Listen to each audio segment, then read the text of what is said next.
In the first and second part of this video lecture, we have seen the definition of convergence almost everywhere and also convergence in measure. And we saw examples, an example that would have convergence both almost everywhere and in measure. Then we saw an example, the traveling wave, that's an example that converges almost everywhere but does not converge in measure. Then we saw the dancing wave, which was a more complicated example to show it's possible to have convergence in measure, but not convergence almost everywhere. And now we're going to introduce another form of convergence for Borel functions. It is convergence in LP. And now we're going to define what does it mean to converge in the space LP. So LP is a space of functions and it is a vector space. So how is it defined? We start by fixing a measure space and we fix a number p, and for a number of reasons it doesn't make sense to consider p less than 1. So p is always at least 1. And we want to define this space as a set of functions with a certain property. And the property is that the pth moment, or the integral of the pth power of the absolute value of those functions is finite. This is a vector space. And how can we check that this is a vector space?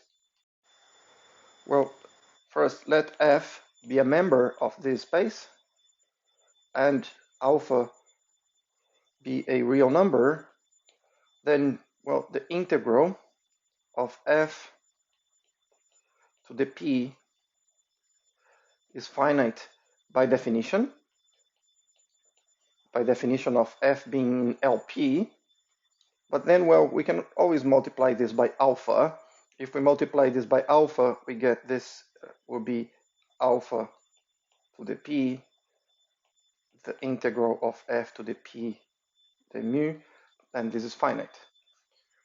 So there's if f and alpha are in R, then alpha f is also in LP. So that's the space is closed under multiplication by scalars. And now we can also check that it's closed under addition. So let f and g be members of this space LP of mu. Let's show that we want to prove that f plus g is in this space LP as well. So how can we prove that? Well, what we do is we use this comparison here when we have f plus g to the power p. So we have two numbers. We're adding two numbers and raising it to the power p. And what we do here is quite a dirty trick, but it works. It is to say the following. Well, we have f and g, and we are adding them. Well, one of the two is the absolute maximum of these two. So you look at the absolute value of f and g, and which one is bigger? It can be f, or it can be g, whichever it is. Well, let's take the maximum. The maximum of f and g, and we are adding two copies of it. So let's put 2 here to the power p. But then to put the power p here, I can instead put the power p here. It gives the same result because I'm just taking the maximum. So let's put the power p inside. And the maximum of two positive numbers, we can always bound it by the sum of those two positive numbers. So here's my very dirty bound for f plus g to the p.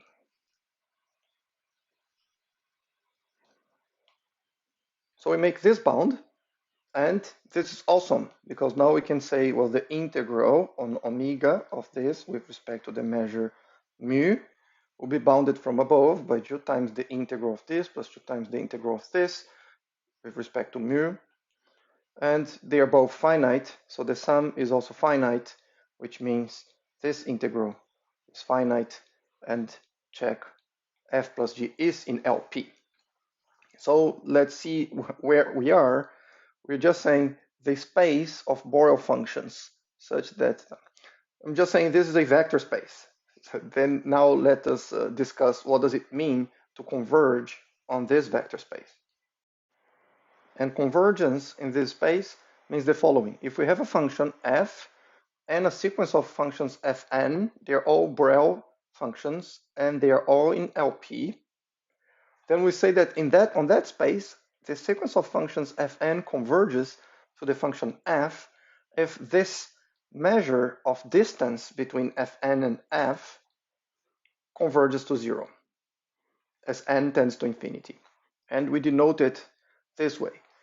So unlike the other two previous definitions, which is convergence almost everywhere and convergence in probability, here all the values taken by fn and f matter.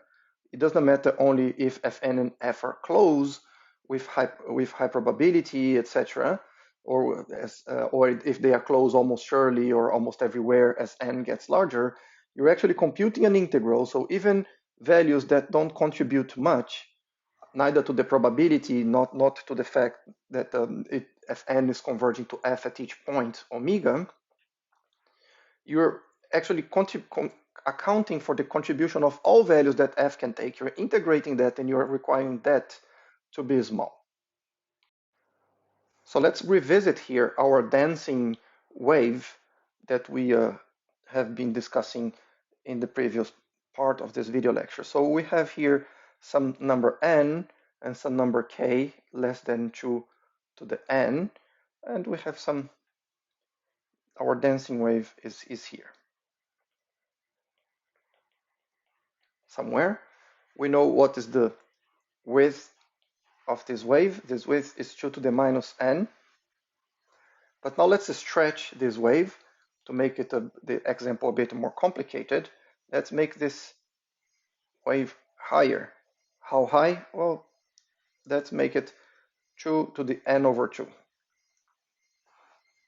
So you see that the area of these waves, they're still getting small because the area of this rectangle here is 2 to the n over 2 times 2 to the minus n, and this equals 2 to the minus n over 2, so that's still pretty small. And because it's so small, we actually have these functions g that I'm drawing. So the function g is my dancing wave, but stretched up by a factor, 2 to the n over 2. It does converge to 0. It converges to 0 exactly because the area of this rectangle is 2 to the minus n over 2, and that converges to 0. So it converges in L1. Why L1? Because this number that we computed here, 2 to the minus n over 2, this is exactly the integral on omega of f, or not f, g, j, to the power 1, the mu.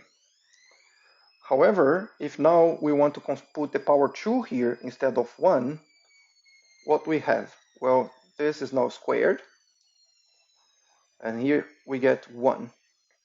We get 2 to the 0, which is 1. And this, so we get 1 here,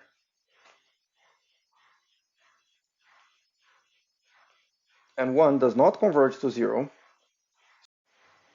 And this means this sequence of stretched dancing waves does not converge to 0 in L2, even though it does converge in L1.